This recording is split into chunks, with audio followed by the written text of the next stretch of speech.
إلهنا ما أعدلك مليك كل من ملك لبيك قد لبيت لك لبيك إن الحمد لك والملك لا شريك لك ما خاب عبد سألك أنت له حيث سلك لولاك يا ربي هلك لا حول ولا قوة إلا بالله العلي العظيم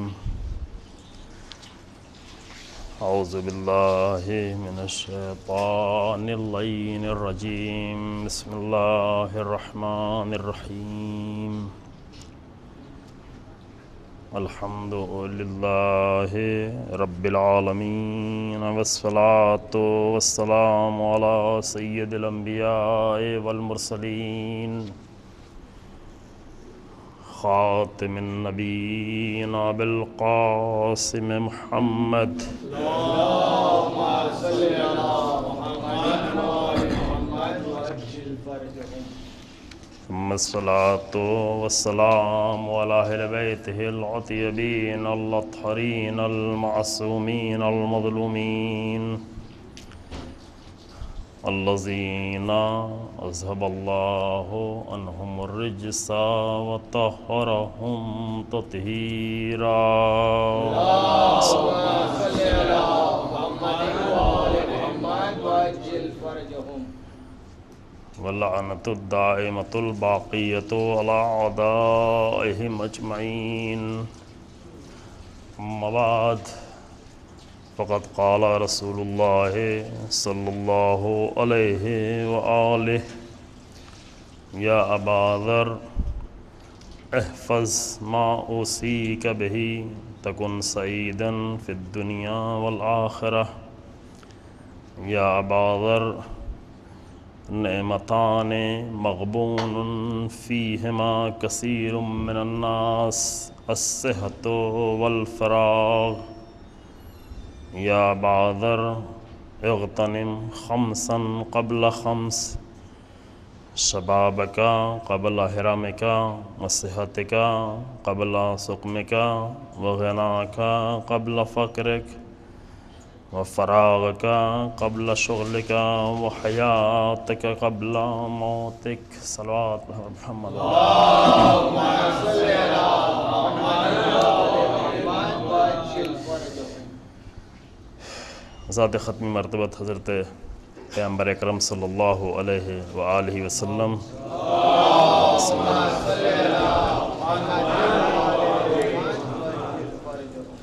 کی زبان مبارک سے یہ وصیتیں جو جناب ابوذر کے لیے آپ نے فرمائی ہیں اس کی گفتگو چل رہی تھی. آپ نے جناب ابوذر کو جو وصیتیں فرمائی ہیں بار بار جناب ابوذر کا نام لیا ہے پوری وصیت میں، یا ابا ذر یا ابا ذر، جو خود ایک طرح کی علامت ہے کہ رسول اللہ کو اپنے اس صحابی سے کس قدر لگاؤ تھا اور کس قدر انس تھا. مثلا 3 جملے آپ کے سامنے پیش کیے یہاں پر، ہر 3 جملے میں 3 مرتبہ یا ابا ذر یا ابا ذر یا ابا ذر، یہ علامتیں ہیں سب. یہ نہیں کہ صرف مطلب بیان کیا بلکہ ابوذر کا بار بار اس وصیت میں ذکر بھی فرمایا ہے. آج جو وصیت آپ کے سامنے پیش کرنی ہے اس میں پھر ایک مرتبہ رسول اللہ نے تکرار کی اس مطلب کی جو پہلے بھی آ چکا ہے، اور وہ یہ کہ یا ابوذر یا ابا ذر احفظ ما اوصیک بہ تکن سعیدا فی الدنیا والآخرہ.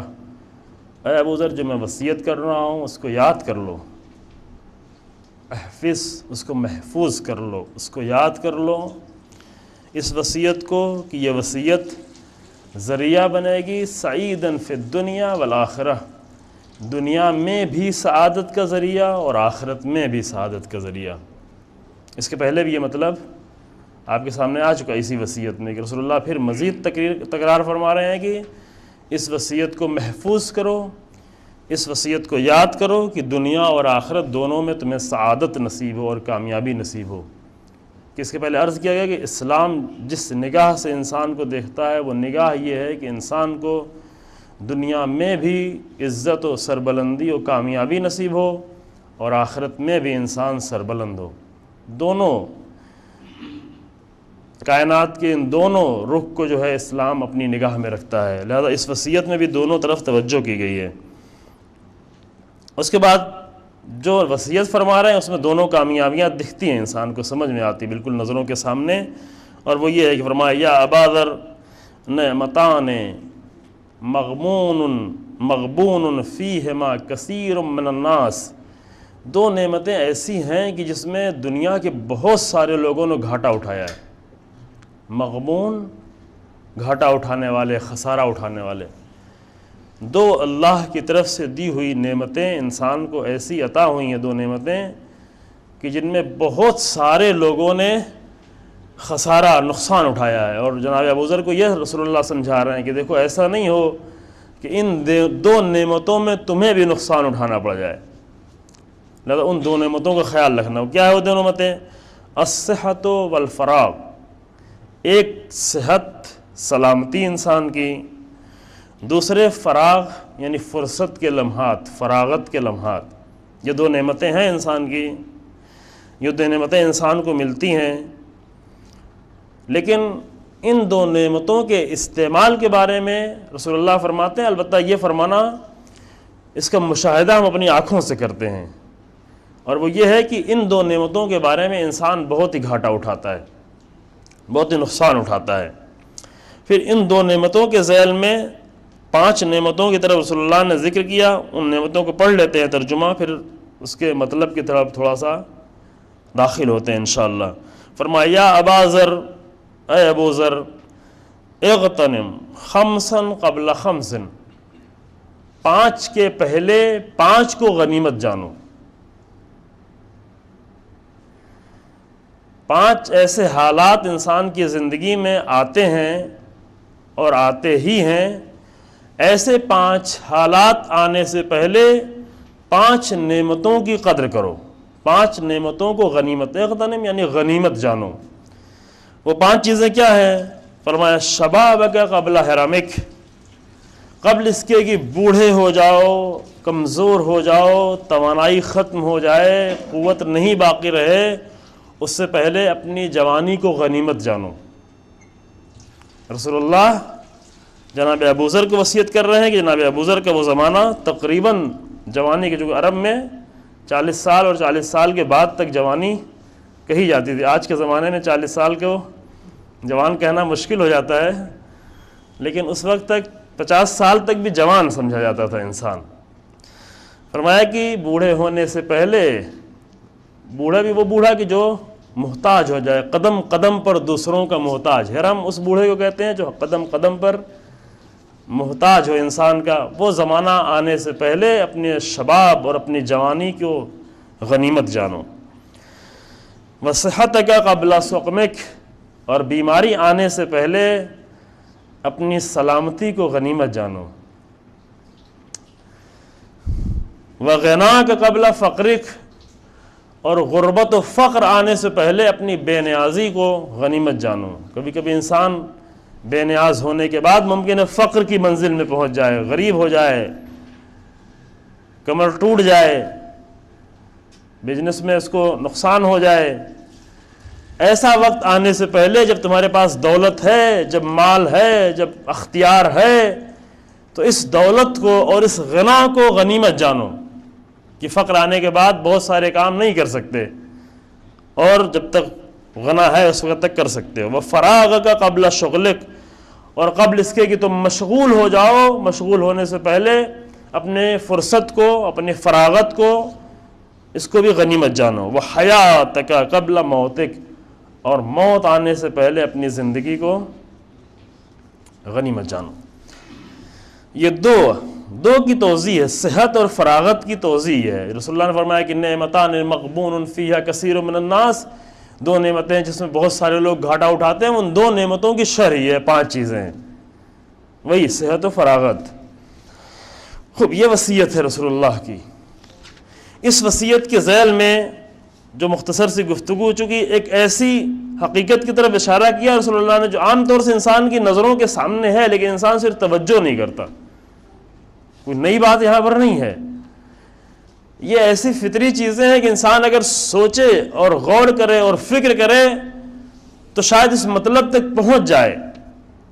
اور حقیقت یہ ہے کہ انبیاء آئے ہی اسی لیے ہیں کہ انسان کے شعور پہ جو پردے پڑے ہوئے ہیں اور عقل پہ جو پردے پڑے ہوئے ہیں، جس کی بنیاد پر بہت ساری چیزیں انسان سوچ نہیں پاتا، ان پردوں کو ہٹا دے تاکہ فطرت کی روشنی انسان کو نظر آنے لگے. فطرت انسان کی بہت ہی نورانی ہے. انسان کی جو فطرت ہے، جو اللہ نے نیچر دیا ہے، جو روح انسان کو دی ہے، وہ بہت ہی نورانی ہے اور بہت ہی نور عطا کرتی ہے انسان کو. مشکل انسان کی ہے کہ انسان نے اس کے اوپر طرح طرح کے حجاب ڈال لیے ہیں، بہت سارے حجاب، گناہوں کے حجاب، خواہشات کے حجاب، غیظ و غضب کے حجاب، بہت سارے حجاب انسان نے خود بنائے اور بنا کر اس کو مضبوط کرتا چلا گیا. مسلسل حجاب کو بجائے کہ حجاب کو توڑے، حجاب کو جدا کرے، اس کو اور مضبوط کرتا چلا جاتا ہے، مضبوط کرتا چلا جاتا ہے. عرض کیا گیا کہ یہ مہینے مثلا ماہ رمضان کا مہینہ آتا ہے، ایک فرصت ہوتی ہے انسان کی حجابوں کو توڑنے کی، حجاب کو دور کرنے کی. لہذا امام علی علیہ الصلوۃ والسلام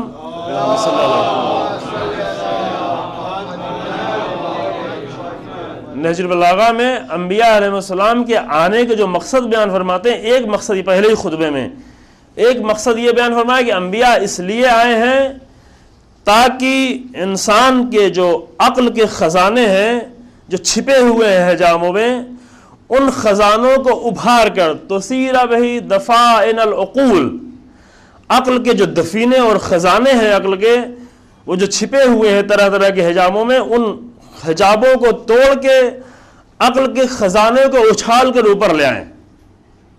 سارا تثیرہ یعنی اچھال کر اوپر لے آنا. ہم تو اسے کہتے ہیں سار اس خون کو جو اچھل کے نکلتا ہے. زیارت میں بھی آپ کلمہ پڑھتے ہیں السلام علیکم یا سار اللہ، یعنی اچھل کر نکلنے والا خون، یعنی ایک انقلابی خون، ایسا خون کی جو ہمیشہ اس میں اچھال ہے، ہمیشہ اس میں انقلاب ہے. یہ ایک عظیم گفتگو ہے یہ امام حسین علیہ السلام کے خون کے بارے میں خود، کہ جس کو اس لقب سے سلام کیا جا رہا ہے. یہ نہیں کہا کہ السلام علیکم یا دم الحسین، دم نہیں کہا گیا. دم کون ہے؟ دم عام خون کو کہتے ہیں، عربی میں دم کہتے ہیں اس خون کو، جو جانور کے خون کو بھی دم کہتے ہیں. لیکن ثار ایک خاص خون ہے، وہ خون جس میں ہمیشہ تڑپ ہے، وہ خون جس میں ہمیشہ انقلاب ہے. اسی سے یہ لفظ امام نے استعمال کیا تثیر بہ دفائن العقول. انبیاء آئے کس لیے؟ آئے ہیں تاکہ انسان کی عقل کو ابھار کر سامنے لے آئیں. انسان نے اپنی عقل کو دفن کیا ہے. انسان خود مرتا ہے تو 2-4 ٹن مٹی کے نیچے دفن ہوتا ہے، لیکن انسان نے اپنی عقل کو ہزاروں ٹنوں مٹی میں دفن کیا ہے. یعنی ہزاروں ٹنوں خیالات میں، وہموں میں، گناہوں میں، شہوات میں، خواہشات میں، تمام چیزوں کے اندر جو چیز دفن ہو گئی ہے، جو چیز سب سے زیادہ مظلوم ہے اس دنیا میں انسان کی، وہ انسان کی عقل ہے. بیچاری، بہت بیچاری ہے. واقعا انسان کے وجود میں سب سے زیادہ مظلوم جو ہے وہ عقل ہے. سب کو کسی نہ کسی طرح استعمال کر لیتے ہیں، لیکن یہ خزانہ اللہ کا یہ دفن ہی پڑا رہ جاتا ہے، مدفون یہ خزانہ. انبیاء کا ایک مقصد یہ تھا کہ عقل، جب انسان کی عقل ابھر کر سامنے آ جاتی ہے تو بہت ساری چیزیں انسان خود ہی دیکھنے لگتا ہے، پھر دکھانے کی ضرورت نہیں پڑتی. یہ وصیتیں اس لیے ہیں چونکہ عقلیں ہماری سالم نہیں ہے، دفن ہے. یہ وصیت رسول اللہ فرما رہے ہیں تاکہ ہم دیکھنے لگیں. جناب ابوذر کو بھی دکھایا اور اس کے ذریعے سے ہم بھی دیکھنے لگیں. کیوں؟ اس لیے کہ بہت ہی سامنے کی چیز ہے. انسان صحت بہت بڑی نعمت ہے، لیکن نہیں دیکھتا انسان صحت کی نعمت کو، یعنی ہم نہیں دیکھتے، واقعا نہیں دیکھتے. ایسے ہی جس طریقے سے مچھلی پانی میں تیر رہی ہوتی ہے، پورے سمندر میں مچھلی تیرتی ہے، لیکن اسے نہیں معلوم کہ کہاں پر تیر رہے ہیں، یہ پانی کیا ہے. مچھلی کو خبر نہیں کہ کہاں پہ تیر رہے ہیں، اس پانی کی قیمت کیا. لیکن جب پکڑ کے تھوڑی دیر کے لیے باہر نکالا جائے، پہلے ہی لمحے میں پانی کو، مچھلی کو احساس ہونا شروع ہوتا ہے کہ کہاں پر تھے، کس نعمت میں تھے، اور ہم سے چھن گئی. اب تڑپتی ہے، اب مچلتی ہے، اب اپنی جان دے دیتی ہے تھوڑی دیر بعد. لیکن جب تک پانی میں ہوتی ہے، جا کر مچھلی سے پوچھیں کہ کہاں پر تجھے موجود، کہیں نارمل ہے، بالکل کوئی بات نہیں، جہاں پہ ہونا چاہیے وہیں پہ ہے. یہی ہوتا ہے، مچھلی کی آواز یہی ہوگی کہ کوئی نئی بات تو نہیں ہے، کیونکہ اس کو موقع ہی نہیں ملا کبھی باہر نکلنے کا، اس نے باہر نکل کے دیکھا ہی نہیں ہے کہ باہر کی دنیا ہے کیا اس کے لیے، لہذا وہ پانی کی قدر نہیں جانتی۔ اسی طرح انسان ہے کہ یہ نعمتیں انسان کے پاس ہیں، ان نعمتوں سے تھوڑی دیر کے لیے نکالا جائے، اور کبھی کبھی اللہ یہ کرم کرتا ہے انسان پر کہ مریض کر دیتا ہے۔ ہم اسے عذاب سمجھنے لگتے ہیں، ہم سمجھتے ہیں کیا گناہ ہو گیا، نہیں معلوم کیا مشکل ہو گئی، نہیں معلوم کیا مصیبت آ گئی کہ ہمیں مریض ہو گئے۔ مریض ہو جانا ان انسانوں کے لیے نعمت ہے جو مچھلیوں کے طریقے سے پانی میں تیر رہے ہیں لیکن نہیں جانتے کہ صحت ہے کیا۔ ایک ہلکا سا جھٹکا آتا ہے جب انسان کو، اور وہ انسان جو اپنے آپ کو بہت ہی قوی، بہت ہی طاقتور، بہت ہی مغرور یہ سمجھ رہا ہوتا کہ میرے سامنے تو کوئی بول نہیں سکتا، میری قوت بازو کے سامنے کسی میں جرأت نہیں ہے کہ وہ ہاتھ اٹھائے، اور اپنے قوت بازو کو بار بار اظہار بھی کر رہا ہوتا ہے، وہ انسان ایک ہلکا سا بخار کا جھٹکا آتا ہے، دیکھتا ہے پورا بدن ٹوٹتا ہوا نظر آ رہا ہے۔ یہ نعمتیں ہیں، ان نعمتوں کی قدر اگر انسان جانے، نعمتیں ہیں۔ اور بعض وقت کبھی کبھی بڑا مرض آ جاتا ہے، اور وہ مرض نہ آئے کہ جس سے پھر نجات کا موقع نہیں مل پائے، کیونکہ وہ مرض جب آتا ہے تو یہی وصیت ہے کہ بیماری آنے سے پہلے تم نے قدر نہیں جانی تھی، اب تو بیماری آ چکی، جب تک صحت بالکل سالم تھے سب کچھ کھا رہے تھے، اور اب جو ہے ڈائبٹیز ہو گیا زیادہ، اب کچھ بھی نہیں کھا پا رہے ہیں، اب ہارٹ کی مشکل بڑھ گئی ہے، اب کچھ کھایا ہی نہیں جا رہا ہے۔ نہیں، جب صحیح تھے تبھی صحیح سے کھانا چاہیے تھا۔ یعنی واقعی اس مشکل میں ہم کسی کو نہیں کہہ رہے، اپنے آپ کو کہہ رہے ہیں۔ یہ مشکلات ہوتی ہیں، لیکن جب انسان اس مشکل میں پڑتا ہے تب سب سے بڑی جو نعمت، یہ ساری نعمتیں ہیں، رسول اللہ نے جتنی بھی نعمتیں واقعی سب عظیم نعمتیں ہیں، عظیم نعمتیں ہیں، لیکن حال وہی ہے کہ اس کی معرفت نہیں، اس کی پہچان نہیں ہے۔ فراغت کا وقت ہو، فرصت کے لمحات ہوں، بڑی نعمت ہے انسان کے پاس، بہت ہی بڑی۔ مثلا ایک دو چیز جمع ہو جاتی ہے، مثلا جوانی اور فرصت، یہ دونوں چیزیں کبھی کبھی ساتھ میں، اکثر ساتھ میں جمع رہتی ہیں۔ جوانی بھی ہوتی ہے، فرصت بھی ہوتی ہے۔ جب جوانی ہاتھ سے جا رہی ہوتی ہے تو فرصت بھی ہاتھ سے جا رہی ہوتی ہے۔ جوان ہوتا ہے انسان، ساری ذمہ داری اس کے ماں کے اوپر ہے، ساری ذمہ داری سب، اس کو کوئی فکر ہی نہیں کرنی، ماں باپ خود ہی فکر کرتے کرتے بیچارے بوڑھے ہوئے چلے جا رہے ہیں، یہ کوئی فکر نہیں کرنا، کوئی ٹینشن ہی نہیں لینا ہے۔ لیکن جب بڑا ہوا، جب ذمہ داریاں سر پہ آئیں، جب کام بڑھا، اگر اپنا کام بڑھایا، اگر بیکار آدمی ہے تو ہمیشہ فرصت ہی سے ہے، اگر ایک آدمی اس نے اپنے آپ کو بیکار ہی رکھنا چاہا تو ہمیشہ فرصت سے۔ اس کی بات یہاں پہ نہیں ہو رہی ہے، ایسے انسان کی بات ہو رہی جو ذمہ داریاں لینے والا ہو، جو ذمہ داریوں کو بڑھ کر اٹھانے والا ہو۔ یہ انسانوں کی قیمتیں سے پہچانی، کون سا انسان کتنی ذمہ داری بڑھ کے اٹھا سکتا ہے۔ ذمہ داریاں بہت ساری پڑی ہوئی ہیں، وہ تلاش کر رہی ہیں کہ کوئی مجھے اٹھانے والا آئے۔ ذمہ داریوں کی کمی نہیں ہے اس معاشرے میں، پورے معاشرے میں اٹھانے والے کوئی نہیں ہے۔ پھر اگر کوئی آ کر اٹھا لے تو اس کو اٹھا کر سنبھالے، صحیح سے ذمہ داری کا حق ادا کرے۔ اس کے لیے بہترین کلمہ جو استعمال ہوتا ہے عربی میں امانت۔ امانتیں بے انتہا پڑی ہیں۔ امانت سے آپ کا ذہن پیسے کی طرف نہیں جائے گی، اب کچھ امانت لا کے رکھ دی جاتی ہے اور امانت کو ادا کر دیں، یہ معمولی امانتیں ہیں۔ بڑی امانتیں کچھ اور ہیں، بڑی امانتیں بہت ساری پڑی ہوئی ہیں، وہی معاشرے کی ذمہ داریاں پڑی ہوئی ہیں، اٹھانے والا نہیں ہے۔ اٹھانے والا اگر آگے اٹھا لے تو دوسری منزل ہے اس کی ادا کرنے کی، دوسری منزل اس کی حفاظت کرنے کی، حفاظت بھی صحیح طریقے سے کر لے تو پھر اس کی ادا کرنے کی۔ تو ذمہ داریوں کی کمی نہیں ہے، اور جو انسان جتنی ذمہ داری بڑھ کر اٹھا لیتا ہے اتنی بڑا انسان ہے وہ، اٹھا لینے والا، پھر اٹھا کر بھی ادا کرنے والا۔ ایسا بھی نہیں ہو کہ اٹھا تو لے لیکن اپنی توانائی کو اس نے پہلے پہچانا نہیں ہو، اٹھا لیا کہ ذمہ داری، ایک بڑی ذمہ داری لی لیکن اس کو ادا نہیں کرنا، پہلے اپنی توانائی کو، اپنی قوت کو سمجھ لے، پھر آ کر اس کے مطابق ذمہ داری کو اٹھائے، کیونکہ اٹھانے کی ضرورت ہے۔ امانتیں پڑی، اسلام پڑا ہوا ہے، اٹھانے والا نہیں ہے۔ اسلام کے اصول پامال ہو رہے ہیں، اٹھانے والے نہیں ہیں۔ قرآن ہی کی لفظوں میں قرآن مہجور، قرآن کو پیچھے ڈال دیا گیا، اٹھانے والے نہیں ہیں۔ قرآن پڑھنے والے ہیں لیکن قرآن کی امانت کو اٹھانے والے نہیں ہیں۔ اہل بیت علیہ السلام کی امانت رسول اللہ نے ہمیں دی، یہ امانت بھی ابھی پڑی ہوئی ہے، کوئی اٹھانے والا نہیں ہے اس امانت کو. جو اٹھانے والے آئے بہت ہی غیر ذمہ دار لوگ آئے. کل آپ کے سامنے عرض کیا نا، لہذا ذمہ داری اٹھانے کے لیے پہلے کیا کرنا ہے؟ پہلے انسان کو یہ پہچانا ہے اٹھانے کے لائق ہیں یا نہیں. امانت بڑی ہے. اگر کچھ لوگوں نے آ کر اس امانت کو اٹھایا بھی، قرآن کی امانت کو، اسلام کی امانت کو، اہل بیت علیہ السلام کی امانت کو اگر آ کر اٹھایا، سنبھالنا چاہا، اٹھا تو لیا لیکن اپنے آپ کو اس لائق نہیں بنایا تھا اٹھانے کے، اتنا قوی، اتنا مضبوط نہیں کیا تھا. ایک بچہ آئے اور بڑے پتھر کو اٹھانا شروع کر دے، یہ اس لائق نہیں ہے. ابھی ہم جیسے معمولی لوگ آئیں، کم علم لوگ آئیں اور اتنی بڑی امانت کو اٹھانا چاہیں، اہل نہیں ہے. واقعا اہل کی ضرورت ہے. امانت اٹھانے والے اہل کی ضرورت ہے. قرآن کو بھی ضرورت ہے، اسلام کو بھی ضرورت ہے، اہل بیت علیہ السلام کو ضرورت ہے، رسول اللہ کے پیغام کو امین کی ضرورت ہے. رسول اللہ کہہ کے گئے تھے العلماء امناء الرسول. علماء امین ہیں. امناء یعنی امین کی جمع. العلماء امناء الرسول، جو عالم ہے وہ رسول اللہ انبیاء کی امانتوں کا امین ہے.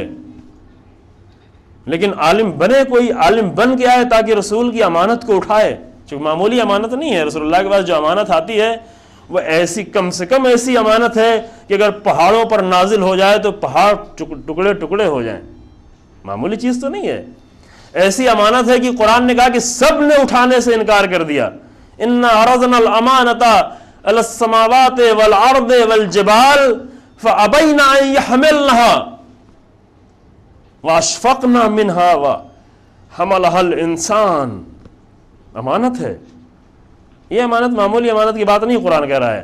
کہا ہم نے اپنی امانت کو، اللہ کی امانت، میں نے اپنی امانت کو آسمانوں کے سامنے پیش کیا، زمینوں کے سامنے پیش کیا. پہاڑ جو زمینی پہ پہاڑ ہے، لیکن چونکہ پہاڑ بہت ہی مضبوط ہوتا ہے، پہاڑ مضبوطی کی علامت ہے، صلابت اور سختی کی علامت ہے پہاڑ، لہذا قرآن نے خاص طریقے سے پہاڑ کا ذکر کیا. کہ میں نے اپنی امانت کو پہاڑوں کے حوالے کیا، زمینوں کے حوالے کیا، آسمانوں کے حوالے کیا. سب نے انکار کر دیا، صاف انکار کر دیا، اور اچھا کیا انکار کر دیا، چونکہ سمجھتے تھے میرے اندر کتنی طاقت ہے. اپنی طاقت کو سمجھ کر پہاڑ نے کہا کہ پروردگارا، ہم اتنے بڑے پہاڑ کو یہ تو سنبھال سکتے ہیں لیکن تیری امانت کو نہیں اٹھا سکتے. تیری امانت بڑی ہے، تیری امانت ہم سے نہیں اٹھے گی. پہاڑ تو چھوڑے، زمین نے انکار کر دیا، آسمانوں نے انکار کر دیا اللہ کی امانت. فابینا ان یحملنها، سب نے اللہ کی امانت کو اٹھانے سے انکار کر دیا. واشفقنا منها، اور ڈر گئے، بری طرح سے ڈر گئے. قرآن نے منظر کشی کر دی ہے. وحملها الانسان، لیکن انسان نے بڑھ کر اللہ کی امانت کو اٹھا لیا. اب اٹھا لیا ہے تو اس کا حق ادا کرے، لیکن چونکہ حق نہیں ادا کرتا، لہذا انہ، یہ انسان جو ہے ظلومن کفورا، یہ بڑا ظالم انسان ہے، یہ بڑا کافر انسان. کیوں؟ اس لیے کہ امانت کو اٹھا تو لیا ہے لیکن امانت کا حق ادا نہیں کرتا. یہ ظلم ہے، یہ امانت پر ظلم ہو جاتا ہے. بس پہلے بڑی امانتیں سامنے آئے. امانتیں ہیں کیا؟ وہ امانتیں کون ہیں جو انسان کی ضرورت ہے، جس کے بغیر انسان خالی ہے. ان امانتوں کو پہلے سمجھے انسان، پھر آ کر اٹھائے. اچھے لوگ آ کر اٹھائیں، وہ لوگ اٹھائیں جو امانت کا حق ادا کر سکے، تاکہ ایسے لوگوں کے ہاتھ میں امانتیں نہ جائیں جو حق ادا نہ کریں. خاص کر یہ بڑی دین کی امانتیں. بس یہ نعمت انسان کو ملتی ہے، فرصت کی نعمت، صحت کی نعمت، تاکہ انسان جب اس حالت میں ہو تو اس سے فائدہ اٹھائے. اور وہ رسول اللہ فرماتے ہیں کہ قبل اس کے کہ مریض ہو، قبل اس کے کہ تمہاری صحت چلی جائے، قبل اس کے کہ تم دوسروں کے محتاج ہو جاؤ، اس سے پہلے ہی اس نعمت کی قدر کو جان لو. دیکھتے ہیں خاص کر عام طور سے انسان جو ہے پچھتاتا ہے، ایک مدت گزر جانے کے بعد پچھتا رہا ہوتا ہے کہ کیا ہوا، میں نے کہاں اپنی جوانی کو لے ڈالا، کہاں اپنے وقت کو ڈالا. اور خاص کر حیات کی نعمت جو بڑی نعمت ہے، یعنی جن نعمتوں کا ذکر ہوا ان نعمتوں کے بعد ایک بڑی نعمت جو حیات، انسان کو زندگی عطا ہوئی ہے. یہ زندگی جو انسان کو عطا ہوئی ہے، اس نعمت کو ایسے ضائع کرتے ہیں ہم، اس طرح سے برباد کرتے ہیں اس نعمت کو. وجہ بھی اس کی وہی ہے کہ چونکہ زندگی کی نعمت کو نہیں سمجھیں کہ اس انسان کو زندگی عطا کرنے کے لیے کتنا بڑا نظام چل رہا ہے، کیا ہے کچھ. ہم سمجھتے ہیں کہ ایک پیدا ہو گئے کسی طرح سے، ماں باپ نے کھلا دیا اور زندہ ہیں اور یہ زندگی گزر جانی ہے. نہیں، کہا کہ یہ پوری کائنات کو ہم نے سخر لکم ما فی السماوات والارض، یہ زمین و آسمان میں بے انتہا نعمتیں، ان سب کو ہم نے تمہارے لیے پیدا کیا. اے انسان، تیرے لیے پیدا کیا. تو اپنے آپ کو کیا سمجھ رہا ہے؟ تو اپنے آپ کو اتنا حقیر، اتنا پست، اتنا معمولی سمجھ رہا ہے کہ معمولی سے معمولی ترین کاموں میں اپنے آپ کو مشغول سمجھ کے سوچتا بھی نہیں کہ تو انسان ہے. کہاں تیرا وقت جا رہا ہے، کہاں تیرا وقت صرف ہو رہا ہے. یہ زندگی کی نعمت کیا نعمت ہے؟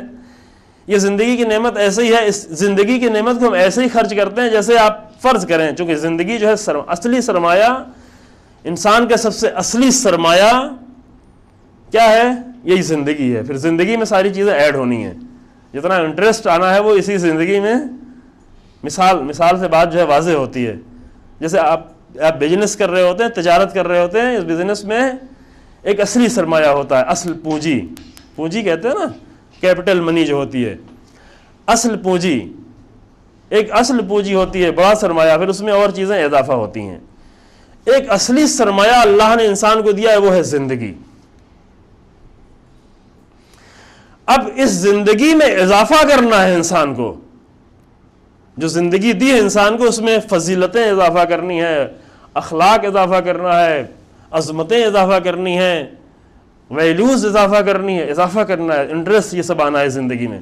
جو بغیر انٹرسٹ کی اگر زندگی ہوگی تو بالکل خالی زندگی ہے، اور خالی بھی زندگی نہیں رہ پاتی. مال اگر، جیسے مال میں بھی ہوتا ہے کہ اگر آپ اس میں اضافہ نہیں کریں گے، مال میں مثلا ایک اچھا بزنس مین اگر نہیں ہے، وہ اچھا کما نہیں رہا، اس میں اضافہ نہیں کر رہا ہے، تو مال اپنی جگہ پر ٹھہرا نہیں رہتا.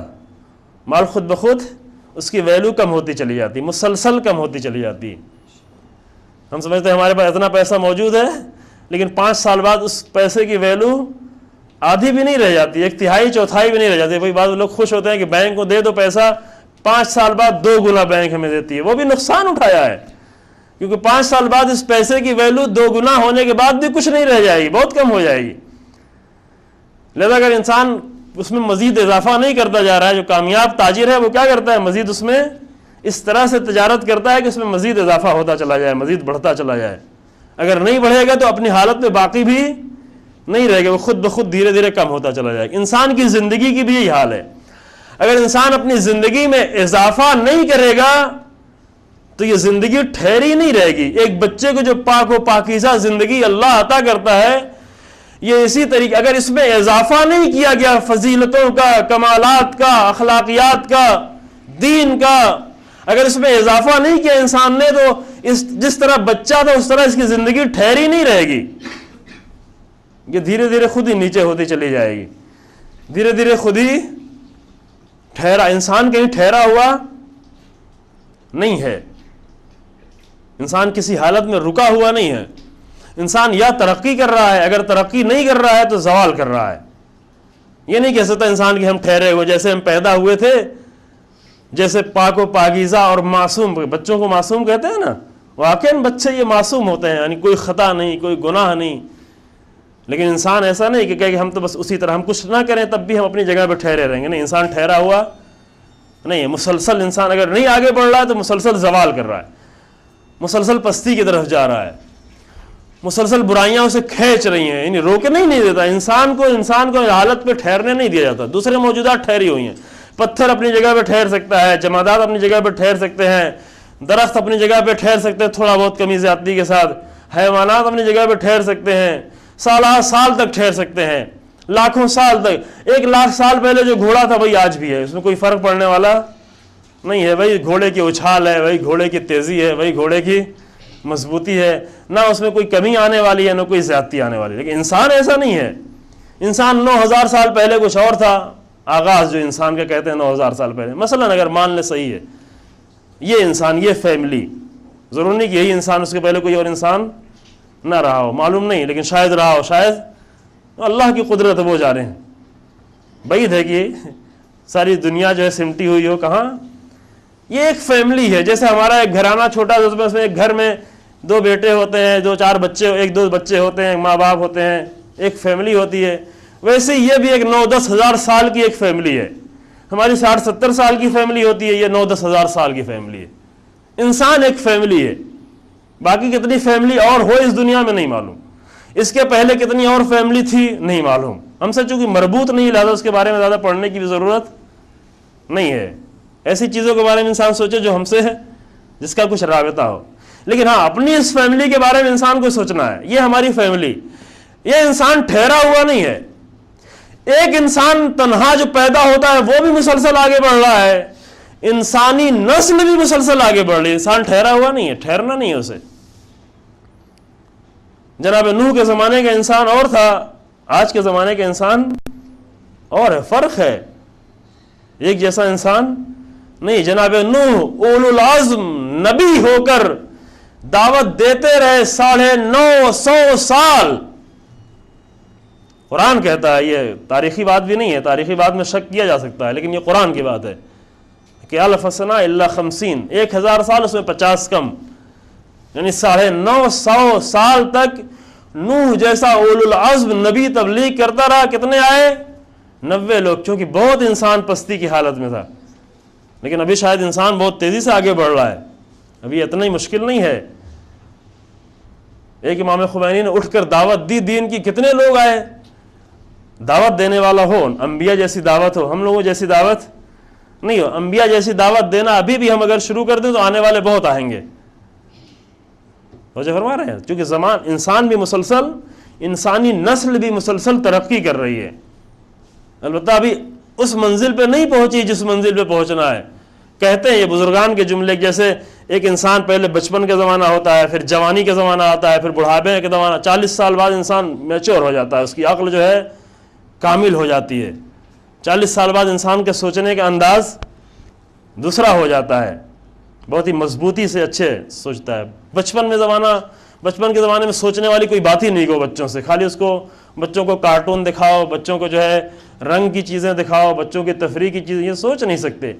وہ زمانہ بھی وہی تھا، بچوں والا زمانہ تھا. انبیاء آ کر کہتے تھے لیکن ان کے اندر سوچنے کی صلاحیت ہی نہیں تھی، سمجھ ہی نہیں پاتے تھے. وہ انبیاء بہت ہی نیچے اپنے آپ کو لا کر گفتگو کرتے تھے. یہ ہے انبیاء کا طریقہ، یہ ہے کہ اپنے آپ کو نیچے لا کر گفتگو کریں، لیکن ایک حد تک وہ آپ کے ذہن میں رہے جو پہلے گفتگو ہوئی ہے کہ کہاں تک اپنے آپ کو نیچے لائیں. اس حد تک نیچے نہیں لائیں کہ خود ہی اپنے آپ کو ضائع کر دیں. لیکن ہاں، ایک انبیاء آتے نیچے سے لوگوں کے کلام میں گفتگو کرتے تھے، لیکن پھر بھی لوگ نہیں سمجھ پاتے تھے. پھر اندازہ لگایا جاتا ہے کہ یہ زمانہ انسان کی جوانی کا زمانہ ہے. یہ جو دور گزر رہا ہے ابھی بھی انسان عقل کی منزل تک نہیں پہنچا ہے. دھیرے دھیرے پہنچ رہا ہے، لیکن ابھی نہیں کہا جائے انسان. واقعاً تعجب ہوتا ہے نا، کیسے کہا جائے کہ انسان عقل کی منزل تک پہنچا ہوا ہے، جب بہت ہی پڑھا لکھا انسان، بہت ہی سمجھدار انسان، جس کے سامنے لوگ سجدہ کرنے کو تیار ہیں، وہ جا کر پتھر کے سامنے سر جھکا دیتا ہے. تو عقل تک پہنچا ہے انسان.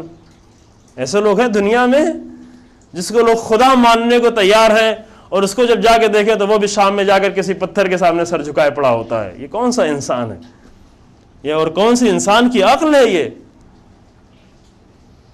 یعنی ابھی عقل کی منزل تک انسان پہنچ رہا ہے لیکن پہنچا نہیں ہے. کہہ سکتے ہیں کہ جوانی کے زمانے میں انسان خواہشوں کی طرف بھاگتا ہے، خواہشات کی طرف. 400-500 سال سے انسان بھاگ رہا ہے عجب خواہشات کی طرف. 1-2 دن کا سفر نہیں ہے یہ جو ابھی سب کچھ نظر آ رہا ہے یورپ میں، اور یورپ سے جو اس سے بڑھ کر اب ہمارے طرف نظر آ رہا ہے، چونکہ وہاں سے آ رہا ہے یہ بڑا خطرہ جو آپ کی طرف اشارہ بھی کیا گیا. یہ 1-2 دن کا سفر نہیں، 1-2 سال کا سفر نہیں، یہ 400-500 سالوں کا سفر ہے. ان کئی 100 سالوں کا سفر کرتے کرتے یہ جوانی کے زمانہ انسانیت نے گزارا بغیر عقل کی جوانی. اور اب شاید وہ منزل آئے کہ انسان اپنے عقل کی منزل میں داخل ہونا شروع. اور جب عقل کی منزل میں انسان داخل ہوگا تو وہ مجبور ہے اسلام کی طرف آنے کے لیے. توجہ فرمائیں، انسان جب عقل کی منزل میں داخل ہو جائے گا تو مجبور ہے وہ اہل بیت کی طرف آنے کے لیے. پھر مجبور ہے انسان قرآن کی طرف، کوئی اور چارہ نہیں ہے اور کوئی راستہ نہیں اس کے سامنے، کہیں جانے کا کوئی راہ نہیں ہے. صرف ایک راستہ ہے، وہ قرآن و اہل بیت، وہی وصیت جو رسول اللہ کی وصیت تھی. بس یہ انسان کی زندگی کا سفر ہے. یہ زندگی ہمیں انسان کو ملی ہے، ایسی حالت انسان کی سرمایہ کی طرح ہے. جیسے ایک انسان کیا کرے، ہم اپنی زندگیوں کے ساتھ کیا کر رہے ہوتے ہیں، یہ کر رہے ہوتے ہیں کہ جیسے ہم جائیں، ہمارے پاس بہت بڑا بیلنس ہو بینک میں اور بہت بڑی تجارت ہو، پورے کیپٹل منی کو، اصل پونجی کو اٹھا کے لائیں. مثلا ہر انسان اپنے اعتبار سے سوچ لے، کوئی 2-4-10 ہزار سوچے، کوئی 2-4-10 لاکھ سوچ لے، کوئی 2-4-10 کروڑ سوچ لے، جو جتنا سوچ سکتا ہے، جتنی جس کی سرمایہ ہو وہ لائے. 2 کروڑ روپے 4 کروڑ روپے خرید لے آئے، اٹھا کے سارا سرمایہ اپنا اٹھا کے لائے اور لے آ کر ایک آگ جلائے اور آگ جلا کر ایک ایک نوٹ اس میں جو ہے ڈالنا شروع کر دے. ڈالنا ایک ایک گڈی اٹھا کر ایک ایک گڈی آگ میں ڈالنا. یہ مثال توجہ رہے تاکہ انسان کو زندگی سمجھ میں آ جائے. سارا سرمایہ جمع کر کے ایک ایک گڈی جو ہے آگ میں ڈالتا چلا جا رہا. یہ کام ہم نہیں کرتے. اگر ہم کریں گے ساری دنیا کے پاگل ہو گیا انسان. پاگل بھی نہیں ہے، جو پاگل بھی اپنے پیسے کو بہت سنبھال کے رکھتا ہے، سب کچھ کر لیتا ہے پاگل. مجنون لوگ دیکھتے ہیں نا، لیکن پیسہ نہیں کچھ کرتا ادھر ادھر. پیسے کو وہ گٹھی باندھ کر کہیں چھپا کر رکھتا ہے. پاگل بھی یہ کام نہیں کرتا ہے، لیکن انسان اس سے بھی بڑا پاگل ہے. انسان یہی کام کر رہا ہے. اللہ نے اس کو زندگی کا بڑا سرمایہ عطا کیا اور اس سرمایہ کو لمحے لمحے لمحے لمحے جلاتا چلا جا رہا ہے، آگ میں ڈال رہا ہے. شاید جہنم کی آگ میں ڈال رہا ہے زندگی کو، ہے نا. زندگی یہ سرمایہ، اس سرمایہ کو اٹھا کر لمحہ لمحہ، منٹ منٹ، گھنٹے گھنٹے، دن دن، مہینے مہینے اٹھا کر اپنے اس سرمایہ کو پھینک رہا ہے. کہاں پھینک رہا ہے؟ آگ میں پھینک رہا ہے، جلا رہا ہے اپنی زندگی کو. یہی رسول اللہ کہہ رہے ہیں کہ موت آنے سے پہلے اپنی زندگی کی قدر کو جان لو، کیونکہ موت تو آنا ہے. جو چیز یقینی ہے وہ موت ہے. البتہ جس کے بارے میں بالکل ہمیں یقین نہیں وہی موت بھی ہے. یہ بہت ہی عجیب ٹکراؤ ہے. ایک ایسی چیز ہے موت جس کے بارے میں یقین بھی ہے، یعنی بالکل یقین بھی ہے، اور بالکل یقین بھی نہیں ہے. آپ کہیں یہ کیسی بات ہے ایسا؟ کیونکہ جب کسی میت کو دیکھتے ہیں تو کہتے ہیں ہاں واقعا موت تو آنی ہے. یہ جوان مر گیا، کچھ نہیں، اچھا ڈرائیونگ کرتا ہوا جا، 1 منٹ میں ایک ذرا سی خطا نے اس کو چتھڑے کر دیا، ٹکڑے کر دیا. جب اس کو دیکھتے ہیں کہتے ہیں موت تو آنی ہے. مردہ کو دیکھ کے کہتے ہیں موت آنی ہے. لیکن جب اپنی زندگی کو دیکھتا ہے تو بالکل موت کی اس کو یقین ہوتا ہے کہ موت آنی ہی نہیں ہے. ہم اپنی زندگی جو اپنی زندگی کے پلاننگ کو دیکھتے ہیں، اپنے زندگی کے انداز کو دیکھتے ہیں تو یقین آ جاتا ہے کہ موت نہیں آنی ہے. جب ہم کسی کو نقصان پہنچا رہے ہوتے ہیں تو اس یقین کے ساتھ کہ موت ہمیں نہیں آنی ہے، ورنہ نقصان ہی نہیں پہنچاتے. جب ہم کسی کی توہین کر رہے ہوتے ہیں تو اس یقین کے ساتھ توہین کر رہے ہیں کہ موت ہمیں نہیں آنی ہے، ورنہ کیسے کسی مومن کی کوئی مومن توہین کرے. جب گھر میں جا کے گھر والوں کو اذیت کر رہے ہوتے ہیں تو اس یقین کے ساتھ کہ موت ہمیں نہیں آنی ہے. یہ عجیب ٹکراؤ والا مسئلہ ہے کہ یقین بھی ہے، آنے کا بھی یقین، نہ آنے کا بھی یقین. زندگیوں کو دیکھیں تو یقین ہوتا ہے کہ موت نہیں آنی ہے، اور ایسے اگر پوچھے تو فوراً کہتا موت تو یقینی ہے نا. یہ ہمارے بزرگ استاد ہیں، محترم استاد، ان کا ذکر ہوتا رہتا ہے، استاد سید جواد نقوی حفظہ اللہ، ان کی خدا حفاظت کرے. وہ واقعہ سنا رہے تھے ایران کو، انہوں نے شاید خود ہی دیکھا تھا کہ کوئی پاکستانی آیا زیارت کرنے کے لیے. تو پاکستان میں شاید پتہ نہیں، جو لوگ رشتہ دار عزیز ہیں جانتے ہوں کہ وہاں پہ پنجاب سائیڈ میں کوئی بہت ہی موٹی موٹی سینڈل بنتی ہے، پتہ نہیں لیدر کی، کس کی، ربڑ کی، شاید ربڑ کی. وہ ٹوٹتی نہیں، پہنتے رہے ٹوٹتی نہیں ہے. تو وہ آ کے نماز پڑھ رہا تھا تو چپل جو سائیڈ میں، بہت بڑا مجمع ہوتا ہے، چپل کی گنجائش نہیں ہوتی، ساری چپل جو ہے چھپا کہیں رکھی جائے، تو ساتھ میں اپنی پولیتھین میں لے کے آتے ہیں. تو اس ایرانی نے دیکھا اس کی مضبوط چپل کو، ایسی چپل کی جو کبھی ٹوٹنے ہی والی نہیں ہے، تو کہا تمہیں موت کا یقین ہے؟ پوچھا کیسی بات کر رہے ہیں موت کا یقین؟ موت کس کو نہیں آئے گی؟ آخر ہم بھی اللہ کے ماننے والے ہیں، ہم بھی معاد کو ماننے والے ہیں، ہم بھی قیامت کو ماننے والے ہیں، تم کیسی بات کر رہے ہو موت آئے گی نہیں؟ کہا تمہاری چپل کو دیکھ کے لگ رہا ہے کہ تمہیں یقین نہیں ہو. یہ سینڈل بتا رہی کہ موت نہیں آئے گی، مرنے ہی نہیں ہے. تو ہماری زندگی کی پلاننگ ہماری ایسی کہ واقعاً ذرہ برابر شک بھی ہمیں نہیں ہے کہ موت آئے گی. یقین تو چھوڑیں دور کی بات ہے, ہمیں کبھی شک بھی 24 گھنٹے کبھی شک بھی نہیں ہوتا کہ ہمیں موت آنے والی. اگر اس بات کا شک بھی ہو جاتا ہے انسان کو تب بھی تھوڑا احتیاط کرتا ہے. جس چیز کا شک ہونے لگتا ہے, جب آپ کو معلوم ہو جاتا ہے, شک ہونے لگتا ہے کہ یہ میٹھی چیز کھائیں گے تو ہماری شوگر بڑھ جائے گی, تو آدمی تھوڑا احتیاط کرتا ہے. شک آ گیا ہے, یقین بھی نہیں ہے. انسان کو شک ہو گیا کہ یہ اگر چربی مرغن غذائیں کھائیں گے تو شاید ہمارے دل کو نقصان پہنچ جائے, تو آدمی تھوڑا احتیاط کرتا ہے, کم کھاؤ, اس کو نہیں کھاتے ہیں. تو اگر تھوڑا بھی سمجھ ہوتی تو احتیاط کرتا ہے انسان. لیکن ہمیں موت کا شک بھی نہیں ہوتا. اگر شک ہوتا تو تھوڑا سا تو احتیاط کرتے ہیں. یہ کیا کر رہے ہیں ہم, کیا کر رہے ہیں؟ اچھے ناموں سے اچھی جگہوں پر, حتیٰ ممبروں پہ آگے کیا کر رہے ہیں. میں نے وہ پاکستانی کا واقعہ پہلے سنا چکا ہوں کہ ایک عالم نہیں, ایک صاحب جو ہے وہ ذکر کر رہے تھے, اگر ممبر پہ تقریر کر رہے تھے, اور تقریر جب ختم ہو گئی, پوری تقریر کر کے جب اترے, تو سامعین میں سے ایک نے آگے پوچھا کہ مولانا اللہ ہے یا نہیں ہے, مرنا ہے یا نہیں ہے, قیامت وغیرہ کچھ ہے یا مر کے ختم ہو جائیں گے, بتائیں کیا بات کیا ہے. کہ آپ کی تقریر سے تو مجھے نہیں لگتا کہ اللہ ہے. اللہ کہیں کچھ جھلک, اللہ کی جھلک کہیں نہیں آئی, مرنے کی کوئی جھلک نہیں آئی. واقعاً ایسے ہی انسان اپنی زندگی کے امور کو انجام دے رہا ہوتا کہ بالکل ذرہ برابر بھی شک بھی نہیں کرتا کہ مرنا ہے. اس لیے کہا گیا کہ جاؤ ایک کام جو کرنا ہے, روایتوں میں کہا گیا کہ ایک کام جو انسان کرے وہ تشییع جنازہ کرے, قبرستانوں میں جائے, تھوڑی دیر تک جا کر بیٹھے, اکیلے جائے, تنہائی میں جائے. قبرستان میں پکنک کے لیے تو نہیں جاتا انسان, قبرستان میں تنہائی میں جائے, تھوڑی دیر جا کر بیٹھے, وہاں مردوں کے درمیان میں بیٹھے, قبروں کے درمیان میں بیٹھے, جا کر عمل کرنا شروع نہ کر دے وہاں پر کہ کچھ جنات, کچھ خطرہ وہاں پہ کچھ چیز مل جائے. یہ نہیں, جا کر صرف سوچے. وہاں پر انسان بیٹھ کے تھوڑا مردوں کے درمیان میں, قبروں کے درمیان میں بیٹھ کے تھوڑی دیر سوچے. کہا گیا کہ تشییع جنازہ میں جائے, کسی کی میت ہے, چاہے تھوڑی دیر پیچھے چند قدم اس کے پیچھے پیچھے چلے, اس کو اس کا فائدہ پہنچے یا نہ پہنچے, تمہیں ضرور اس کا فائدہ پہنچے گا. ہم اگر تشییع جنازہ کر بھی رہے تو یہ سوچ رہے تھے اس کو کوئی فائدہ پہنچ جائے, ایک سورہ فاتحہ پڑھ لیں, ایک انا للہ پڑھ لیں, ایک کچھ کہہ لیں, ایک کچھ ثواب پہنچا دیں, اس کو پہنچے یا نہ پہنچے, لیکن ہمیں فائدہ پہنچنے کی ضرورت, ہمیں کچھ فائدہ پہنچ جائے. لہذا کہا گیا کہ جاؤ قبرستانوں میں تھوڑی دیر کے لیے جاؤ, تاکہ شک تو ہونے لگے کہ موت آنے والی ہے. شک ہوگا تو پھر یقین تک بھی انسان پہنچ جائے گا.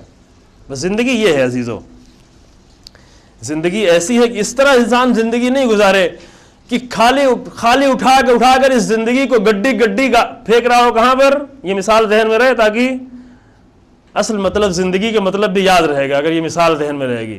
اور کل سے جا کر اگر دل چاہے اور زیادہ دل میں اٹھا کر رکھنا, 2-4 گڈی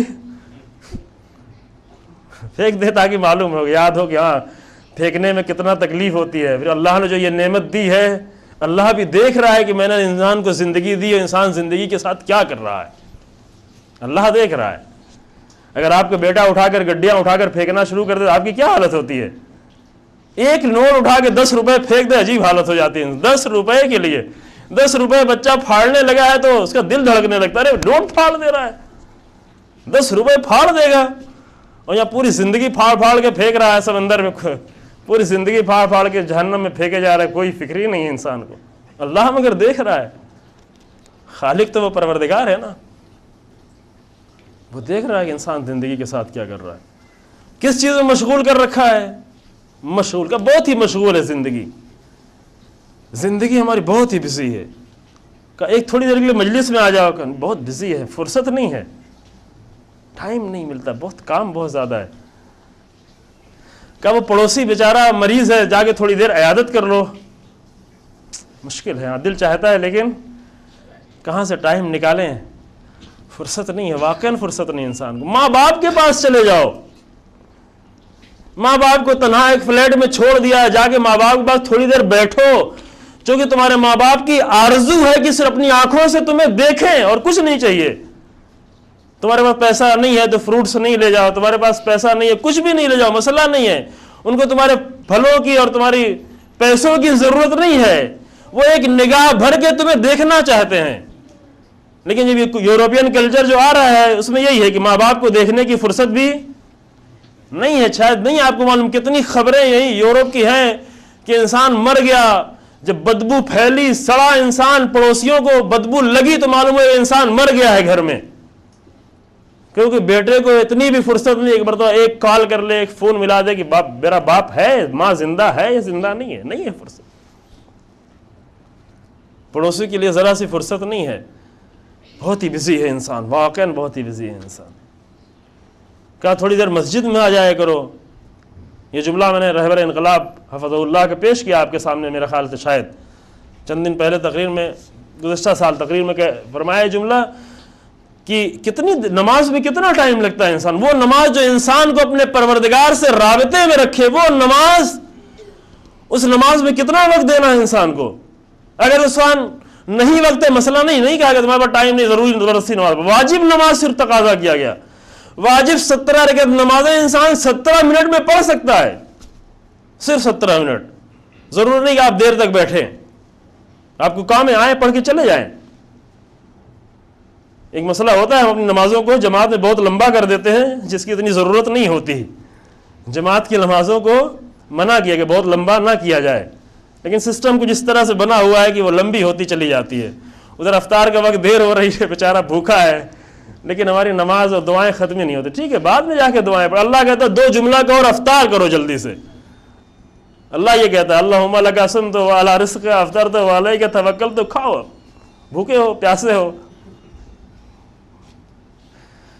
اگر واجب نمازیں انسان پڑھنا چاہے، واجب نمازیں 17 رکعت نماز 17 منٹ میں انسان پڑھ سکتا ہے.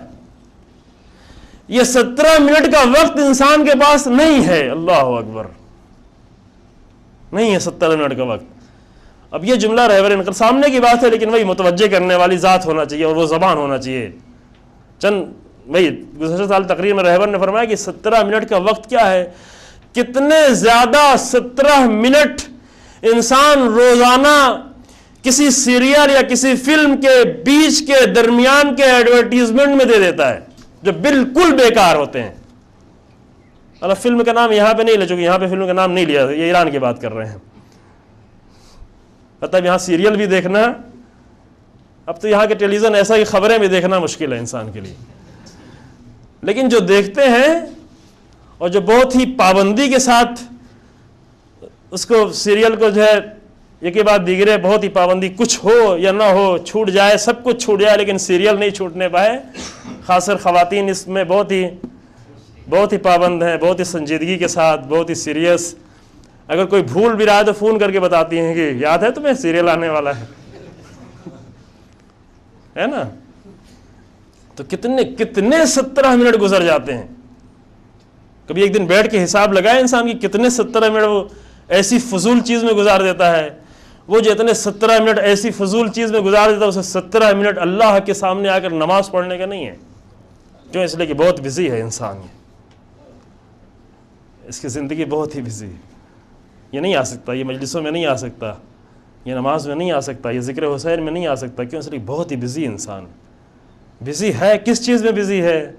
اب یہ اٹھا کے دیکھنا شروع کر. انسان نے اپنی زندگی کو کہاں بزی رکھا ہے؟ یہ آپ خود ہی سوچیں. انسان اس وصیت کو پڑھنے کے بعد خود ہی کہاں بزی کیا ہے؟ کس چیز میں بزی کر رکھا ہے؟ کس چیز میں زندگی پوری گزر گئی ہے؟ ملا کیا ہے؟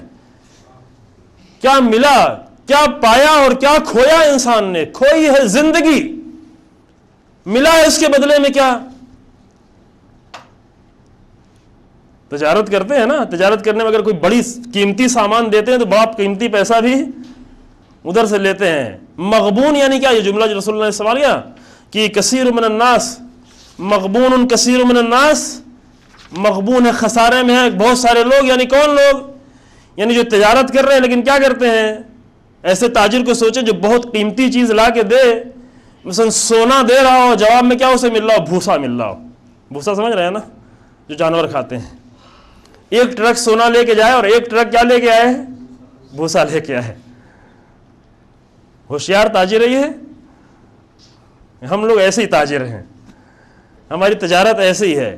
ٹرکوں ہم زندگی دے رہے ہیں اور جواب میں کیا لے کے آ رہے ہیں؟ یہی چیزیں، یہی فضول چیزیں، یہی فلم، یہی ٹیلی ویژن، یہی معمولی چیزوں میں الجھائے رکھنا، حتیٰ یہی دکان یہ کام کو نہیں منع کیا جا رہا کہ عرض کیا گیا کام اسلام چاہتا ہے بہترین طریقے سے کریں، لیکن انسان کی فکر کیا ہوئے، زندگیوں کے گوہر کو، ٹرکوں گوہر کو پیش کر رہے ہیں، جواب میں بھوسا اکٹھا کر رہے ہیں، اس سے بھی شاید بدتر چیز نہیں معلوم، غلاظت اکٹھا کر رہے ہیں۔ آپ لوگ تو یہاں شہر میں شاید بہت چیزیں نہیں دیکھ پاتے، دیہاتوں میں ایک کیڑا ہوتا ہے، ایک کیڑا چھوٹا چھوٹا کیڑا ہوتا ہے، کبھی کبھی دیہات جایا کریں اسی چیز کو دیکھنے کے لیے، جو لوگ دیہات کے وہ جانتے ہیں، ایک کیڑا ہوتا ہے چھوٹا سا، وہ صرف غلاظت کو سمیٹتا ہے۔ غلاظت سمجھ رہے ہیں نا، گندی، بہت ہی گندی چیز، جو یہاں پہ عام طور سے باتھ روم میں کیڑوں کو ملے گا نہیں، لیکن دیہاتوں میں ہر جگہ غلاظت مل جاتی ہے۔ وہ کیڑا آتا ہے غلاظت میں، اور آ کر صرف غلاظت کو خوب پہلے سجاتا ہے، سنوارتا ہے، گول کرتا ہے، اس کی شکل بناتا ہے، بہت ٹائم دیتا ہے اس کے لیے، اس کو مٹی سے ملا کر قوی کرتا ہے، مضبوط کرتا ہے، تاکہ آسانی سے پھر ادھر سے ڈھکیلتا ہے، سر سے ڈھکیلتا ہے، پیر سے ڈھکیلتا ہے، پورے اپنے جسم سے ڈھکیلتا ہے، ڈھکیل کے لے جا رہا ہے۔ کیا لے کے جا رہا ہے؟ غلاظت لے کے جا رہا ہے۔ اس سے جا کے پوچھو کیا کر رہا ہے؟ بہت بزی ہیں۔ اس کا حال میرا حال ہے۔ اس سے پوچھے کر کیا رہے ہو؟ اس کی حالت کو دیکھ کے انسان سمجھے کہ بہت ہی واقعاً بہت ہی بزی ہوتا ہے، وہ اپنے پورے وجود سے وہ کوشش کر رہا ہے، پورے وجود سے، اپنے ہاتھ پیر سر۔ دیکھا ہے کسی نے یا نہیں دیکھا ہے؟ بس طرح میں نے تو نہیں دیکھا ہے، دیکھا ہے نا؟ ہاں خوب۔ اب یہ ان سے پوچھنا، اس کا کام یہ ہے کہ غلاظت کو سمیٹنا اور سمیٹ کے اسے سجانا، دائرے کی شکل میں گول بنانا، اور بنا کے اپنے پورے وجود سے کھینچتا ہوا ڈھکیلتا ہوا لے کے جانا۔ یہی کام ہم، یہی غلاظت ہم بھی سمیٹے پڑے ہوئے ہیں، سمیٹے پڑے۔ عرض کیا کہ کمانا اور کوشش کرنا، اگر انسان کی مسئلہ نیت کیا ہے، اگر انسان کی سمجھ، دین کی سمجھ صحیح ہے تو یہی عمل جہاد بن جائے گا، لیکن اگر یہ نیت انسان کی صحیح نہیں اور دین سمجھ نہیں پایا صحیح، بندگی اگر انسان میں نہیں ہے تو غلاظت ہے، سب غلاظت ہے۔ یہ جو دکانوں پہ کر رہا ہے، یہ جو فیکٹریوں میں کر رہا ہے، یہی جو کمپنیوں میں جا کے کر رہا ہے، یہی آپ انسان چاہے تو اسی کو عبادت بنا لے، لیکن بندگی ہو۔ پہلے بندگی کا ہنر سیکھے۔ چند دن پہلے کی مجلس اگر آپ کو یاد ہے، اگر انسان نے بندگی کا ہنر سیکھ لیا ہے تو یہی انسان کی کوششیں، اسلام نے آگے بڑھ کر جہاد ہے یہ۔ لیکن اگر انسان نے بندگی نہیں سیکھی، خدا کو بھول کے سب کچھ یہ کر رہا ہے، تو اسی کیڑے کے طریقے سے خالی غلاظت سمیٹ رہا ہے، ساری کوشش غلاظت کو سمیٹنے میں، اور پھر زندگی کا سرمایہ گیا، کیا کھویا اور کیا ملا؟ کھوئی زندگی، ملی غلاظت۔ اور ادھر بس آخری جملہ عزیزو، ادھر حسین ابن علی میدان عرفہ میں کھڑے ہو کے کہہ رہے ہیں کہ الہی ماذا وجد من فقدک وما الذی فقد من وجدک۔ امام سے یہ جملہ جو دعا عرفہ کے آخر میں، اے میرے پروردگار، اس نے کیا کھویا جس نے تجھے پا لیا؟ کیا کھویا اس نے، اور اس نے کیا پایا جس نے تجھے کھو دیا؟ تجھے کھو کے جو کچھ پایا وہ سب غلاظت تھی، وہی کیڑے کی غلاظت تھی۔ اللہ کو کھو کے پایا ہے تو سب غلاظت سمیٹی ہے، اور کچھ نہیں پوری زندگی میں سمیٹا ہے۔ اور امام صلی اللہ علیہ وسلم نے جا کے کربلا میں اپنے علی اکبر کو پیش کر کے، اپنے عباس کو پیش کر کے، اپنے 6 مہینے کے بچے کو پیش کر کے، پھر بھی حسین ابن علی کا یہی جملہ ہے، پروردگارا اس نے کیا کھویا جس نے تجھے پا لیا؟ حسین نے کچھ بھی نہیں کھویا۔ کربلا میں حسین ابن علی نے سب کچھ دے دیا، لیکن آج بھی حسین یہی کہہ رہے ہیں، پروردگارا میں نے کچھ بھی نہیں دیا اس لیے کہ میں نے تجھے پا لیا، میں نے کچھ بھی نہیں کھویا۔ بس وقت تھوڑا زیادہ ہو گیا، معذرت کے ساتھ۔ پروردگارا اس مہینے میں وہ توفیق عطا فرمائے کہ کچھ وہ چیزیں ہمیں مل جائیں جو ہماری زندگی کے لائق ہیں۔ بہت ساری چیزیں تو سمیٹی، لیکن کچھ ایسی چیزیں بھی دے دے جسے تو پسند کرتا ہو۔ الحمدللہ رب العالمین، صلی اللہ علی محمد وآلہ الطاہرین۔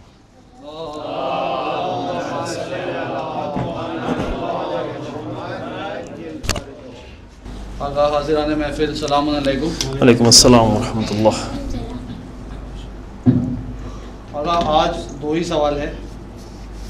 اچھا ہے، ٹائم بھی زیادہ ہو چکا ہے۔ جی پہلا سوال یہ ہے آقا کہ آپ نے کل کی اور اس کے پہلے کی تقریر میں فرمایا تھا کہ پچھلے 10 سالوں میں ینگسٹرز میں خاص کر ینگ جنریشن میں کافی چینجز آئے ہیں، تو کسی نے پوچھا ہے کہ اس کا ذمہ دار کون ہے؟ ذمہ دار کسی ایک کو نہیں ٹھہرایا جا سکتا. کچھ ذمہ دار ہم بھی ہیں اور کچھ ذمہ دار باہر کا بھی معاشرہ ہے. مثلا اگر ایک بہت بڑا کردار جو اس جوانوں کو تباہ کرنے میں ادا کر رہی ہے بالی ووڈ ادا کر رہا ہے، وہ بالی ووڈ کے ذمہ دار ہم نہیں ہیں، لیکن انڈیا گورنمنٹ ضرور اس کی ذمہ دار ہے.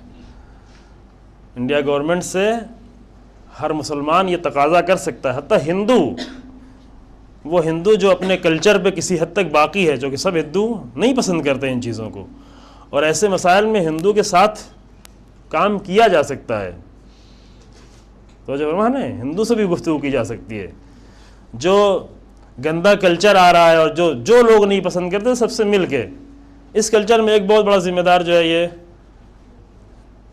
یہی معاشرہ ہے، یہ فلم انڈسٹری ہے، میڈیا ہے بہت بڑا ذمہ دار. اور خوب اس میں ہماری بھی ذمہ داریاں ہیں، اس میں کوئی شک نہیں کہ اس میں ہماری ذمہ داریاں نہیں. ہم نے وہ عشق نہیں پیدا کیا اپنے جوانوں میں اسلام کا، وہ قرآن کا وہ عشق نہیں پیدا کیا. ہم نے قرآن کے اصولوں کو نہیں سمجھایا، کیونکہ قرآن کے اصول میں اتنا جذابیت ہے، اتنا اٹریکشن ہے کہ انسان کو اپنی طرف کھینچ لے اور کبھی جانے نہ دے کہیں. ہم نے اہل بیت علیہ السلام کو اس طرح سے نہیں پیش کیا جس طرح پیش کرنا چاہیے. ہم نے کربلا کو اس طرح نہیں پیش کیا جس طرح پیش کرنا چاہیے. اس میں ہم بھی ذمہ دار ہیں، اس میں آپ بھی ذمہ دار ہیں کہ آپ نہیں چاہتے، نہیں ایسی باتیں سننا چاہتے ہیں، نہیں ایسی باتیں پسند کرتے ہیں، نہیں ایسی باتیں قبول کرتے ہیں. یہ سب مل کے جو ہے کسی نہ کسی ذمہ دار لوگ ہیں، ٹرسٹیز لوگ ہیں. ٹرسٹی لوگ ناراض نہ ہوں یہاں پر، بہرحال ذمہ داری ہے. یہ چیز آ جانا ہے معمولی چیز نہیں ہے، ایک ذمہ داری ہے. انسان کی واقعاً ذمہ داری ہوتی ہے. ایک نماز پڑھانے کے لیے آپ کتنا دیکھتے ہیں کہ نماز پڑھنے والا انسان ایسا ہو ویسا ہو ایسا ہو، مشکل ہو تو ہٹاؤ نماز نہیں پڑھیں گے.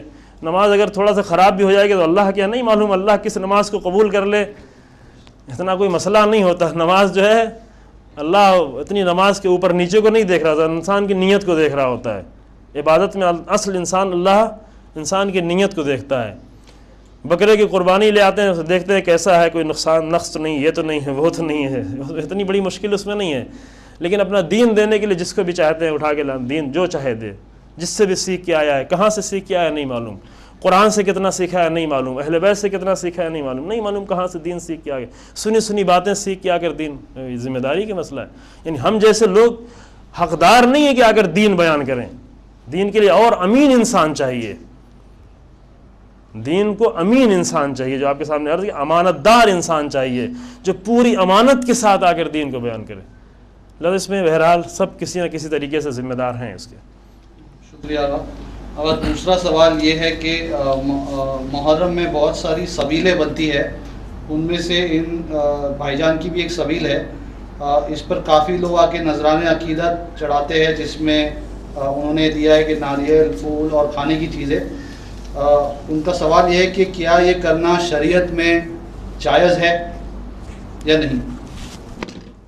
جو چیز جائز ہے اور جو چیز اچھی ہے اور جو چیز محبوب ہے وہ راہ خدا میں کچھ دوسروں کو دینا، چاہے وہ سبیل کی شکل میں ہو یا نظر کی شکل میں ہو یا جس شکل میں ہو، دینا، بندوں تک کچھ پہنچانا. اور پھر خاص کر حسین ابن علی کی یاد بھی اگر اس میں ہو اور حسینیت کا پیغام بھی اس سے جا رہا ہو، دوسروں تک حسین ابن علی کی یاد پہنچائی جا رہی ہو، تو یہ ایک محبوب عمل ہے. اس کے بعد جو کچھ ہے وہ انسان خود ہی سمجھ سکتا ہے کہ اس میں کون سی چیز کون لا رہا ہے، کیسے لا رہا ہے، کیا لا رہا ہے. ویسا یعنی اس طرح سے ہو کہ نقصان نہ پہنچے کوئی دین کو اور حسینیت کو. کوئی نقصان اگر نہیں پہنچ رہا ہے تو مسئلہ نہیں، لیکن اگر نقصان پہنچ رہا ہے، اگر دوسروں کے شبیہ بن رہے ہیں، اگر کہا جائے کہ نہیں یہ شیعہ تو یہ فلاں جیسا ہوا جا رہا ہے، تو ایسی چیزوں سے انسان کو پرہیز کرنے کی ضرورت ہے، تاکہ اپنی تشخص، کیا کہتے ہیں تشخص کو انگریزی، اپنی آئیڈینٹی جو ہے، تشیع کی آئیڈینٹی وہ باقی ہونا. تشیع جا کر کسی میں گڑبڑ نہیں ہو جائے، مکس نہیں ہو جائے. تشیع خزانہ ہے، تشیع کے پاس جو خزانہ ہے وہ کسی کے پاس نہیں ہے. تشیع اللہ کی دی ہوئی ایک امانت ہے، اہل بیت کی دی ہوئی ایک امانت ہے تشیع. اس کے لیے قربانیاں دی ہیں، علماء نے قربانیاں دی ہیں، لوگوں نے قربانیاں دی ہیں. تو اس کو لے جا کر دوسروں میں مکس کرنے کی ضرورت نہیں ہے. اس کو بالکل اپنے آئیڈینٹیفیکیشن کے ساتھ اپنے تشخص کے ساتھ اس کو باقی رکھنا ہے. یہ بھی ایک ذمہ داری ہے انسان کی کہ اس کو اپنے تشیع اور شیعت کے مکتب کو اہل بیت کا مکتب بنا کے باقی رکھنا، نہ کہ کسی اور کا مکتب بنا دینا. کیا یہ صرف اسی لیے ہے کہ ہماری ایک اپنی آئیڈینٹی بنی رہے اور ہمیں کوئی کسی سے ریلیٹ نہ کرے کہ دین میں یہ چیز کرنا، اس چیز کو کرنا جائز نہیں ہے، اس کے لیے کہ خالی ہم کو کوئی ریلیٹ نہیں؟ نہیں، آئیڈینٹی تو پہلا مقصد ہے نا، یہ تو یہ اصل مقصد نہیں ہے. مثلا آپ کہہ رہے ہیں کہ یہ کھانا کھا رہے ہیں اس لیے کھا رہے ہیں تاکہ ہمیں اچھا لگے، اچھا لگنا یہ پہلا مقصد ہے. اس کے بعد کے بھی مقصد ہے نا، اس کے بعد کے مقصد ہے کہ صحت ہو، سلامتی ہو، خون بڑھے، یہ سب. اس طرح آئیڈینٹی کا محفوظ رکھنا یہ پہلا مقصد ہے. اس کے بعد کے مقصد کیا ہیں؟ یعنی اہل بیت کا مکتب باقی رہے. اہل بیت کا مکتب باقی رہے یعنی انسانوں کی صحیح ہدایت ہو سکے، تمام انسانوں کی، چونکہ اہل بیت کے مکتب کے ذریعے سے ہدایت ہوگی، تاکہ انسان اپنے صحیح مقام تک پہنچ سکے، تاکہ دوسروں کو ہدایت کی جا سکے. ابھی تو ہم اس حالت میں ہوتے کہ اپنی آپ کی ہدایت نہیں کر پاتے، کیونکہ اپنی آئیڈینٹی کھو دی ہے. ایک بہت ہی بڑا، شاید کبھی تفصیل سے اس سے گفتگو کی جائے کہ اپنی آئیڈینٹی کو، اپنے تشخص کو محفوظ رکھنا. ابھی جیسے یورپ کے کلچر جو بڑی مشکل ہے، اس مشکل کا ایک سب سے بڑا خطرہ کیا ہے کہ ہمارے جوان اپنی آئیڈینٹی کو کھوئے دے رہے ہیں. اس کو اردو میں تشخص کہتے ہیں. اپنے تشخص کو کھوئے ڈال رہے ہیں سب کچھ. اور جب تشخص انسان کے کھو جاتا ہے تو نہ اس کا دین بچتا ہے، نہ اس کی شریعت بچتی ہے، نہ اس کا ایمان بچتا ہے، نہ اس کی غیرت باقی رہتی ہے، نہ اس کی عزت، سب کچھ چھن جاتا ہے. اگر تشخص کھو گیا انسان کا تو سب کچھ چھن جاتا ہے. لہذا یہ پہلا مقصد ہے. اس کے بعد کے دوسرے مراحل بھی اور ہیں، اور اصل چیز وہی ہے کہ وہی اصل اسلام لوگوں تک پہنچے اس ذریعے سے. شکریہ. آغاز وہی سوال ہے. الحمدللہ. ایک منٹ میں ایک سوال پوچھ سکتا ہوں جو میں لکھ کے ایکسپریس نہیں کر سکتا.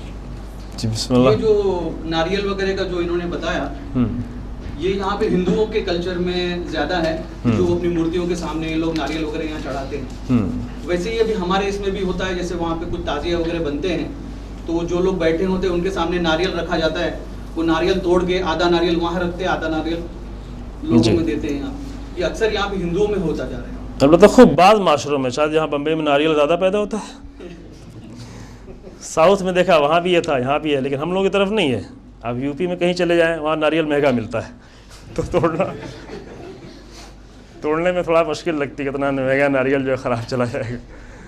جواب وہی ہے جو آپ کے سامنے عرض کیا گیا کہ اگر اس سے اپنی آئیڈینٹی کھو رہی ہے، شیعت کا تشخص کھو رہا ہے، ہم کسی دوسرے میں مکس ہوتے چلے جا رہے ہیں، تو واقعاً اس سے پرہیز کرنے کی ضرورت ہے، اور ذمہ داری ہے کہ اس سے پرہیز کرے. اپنی شناخت بنائے انسان، اپنی پہچان بنائے. اپنی پہچان جس تک لوگ آئیں، ہمیں لوگوں کو اپنی طرف لانا ہے، نہ کہ اپنے آپ کو دوسروں کے حوالے کر دینا. یہ مشکل ہے. ہمیں دوسروں کو متاثر، ہمارے پاس وہ خزانہ ہے، وہ خزانہ ہمارے پاس ہے جس سے دوسروں کو متاثر کرنا، متاثر نہیں، دوسروں کی ہدایت کرنا ہے، نہ یہ کہ دوسروں کے پیچھے خود کو لے جانا ہے. البتہ مشکل ہماری کیا، چونکہ ایک کام کرتے آتے تو ہمارا ایک جذباتی اس سے رابطہ ہو جاتا ہے، اور یہ توڑنا جذباتی رابطہ انسان کے لیے بہت ہی سخت ہے. چاہے اس کے لیے اصل دین بھی قربان ہو جائے، انسان جذباتی رابطوں کو نہیں توڑتا. لیکن اصل نقطہ وہی ہے کہ شیعت امام کا مکتب بن کے رہے، امام صادق علیہ السلام کا مکتب، امام زین العابدین علیہ السلام کا مکتب، امام حسین علیہ السلام کا مکتب.